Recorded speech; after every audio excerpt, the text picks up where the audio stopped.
বাহিরে ঝমঝম বৃষ্টি আর ঘরে বসে যদি খিচুড়ির রেসিপি না করি তাহলে কি জমবে?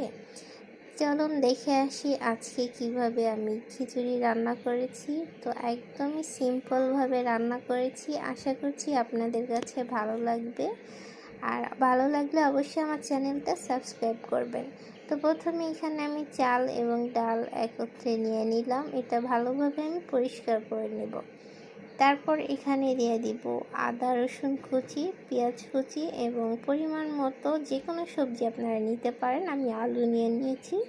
এখানে কিছুটা আদা রসুন পেস্টও দিয়ে দিয়েছিলাম, জিরার গুঁড়া, হলুদের গুঁড়া, মরিচের গুঁড়া, গোটা জিরা এবং 2-3টা এলাচ, তেজপাতা, দারচিনি, এখানে 2-3টা লবঙ্গ নিয়েছি এবং গোলমরিচও নিয়েছি।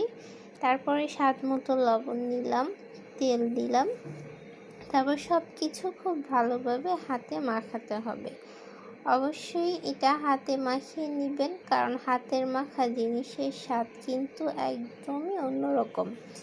তো তারপর আমি কিছুটা পানি নিয়ে নিয়েছিলাম, ওই পানিটাই আমি এখানে দিয়ে দিব।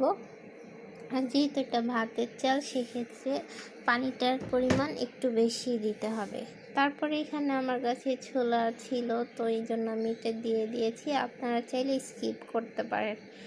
তো তারপর এখানে ঢাকনা দিয়ে বেশ কিছুক্ষণ রান্না করার পর এরকম পর্যায়ে আসছে, এটা কিন্তু 80%-এর মতো সিদ্ধ হয়ে গেছে। তো তারপর আমি এটা কিছুটা ডাল ঘুটনি দিয়ে ঘুটে দিয়েছিলাম। তো বাকি ভিডিওটা আর করা হয়নি। তো লাস্ট এটাই দেখেন, খেতে কিন্তু অসম্ভব মজা হয়েছিল। আর এটা আচার দিয়ে অথবা মরিচ পেঁয়াজের যে ভর্তাটা, সেটা দিয়ে খেতে অনেক মজা হয়। ধন্যবাদ সবাইকে আমার ভিডিও দেখার জন্য। সবাই ভালো থাকবেন। আল্লাহ হাফেজ।